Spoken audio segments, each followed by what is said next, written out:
আরে ভয় কিছুই না, মাত্র বিশ্বাস তখন লাগবো, বিশ্বাসের উপরে জীবন করে লাগবে যে আমি পারবাম।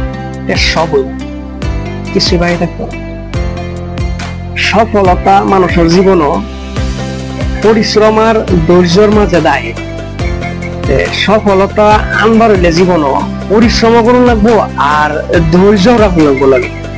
ধৈর্য রাখা পরিশ্রম করুন লাগবো, একদিন সফলতা আইবে। অত শর্টকাটে সফলতা কেউ জীবন আয়া পড়ে না। কিছু মানুষ দেখবেন কথা বলবার লইছি, বড় বড় নেতা হোক বা কিংবা গুণী জ্ঞানী মানুষ, একটা শব্দ কুয়ে রেখে দ্বিতীয় শব্দের মধ্যে বউটা গেপল, মানে হ্যাঁ দ্বিতীয় শব্দটা দেখে বুঝে, মানে এর ভিতরে একটা সাহস থাকে বোধ।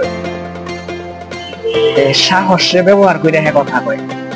আমরার মধ্যে সাহসের কমি থাকে বোধ, যেটা লেগে আমরা আতা ফাতা করে জলদি কইলা লাগতেছে। আরে মানুষে আমার লইয়া কি ভাবতেছে এটা আমার দেখবার বিষয় না, আমি আমার লইয়া কি ভাবি এটা আমার দেখবার বিষয়।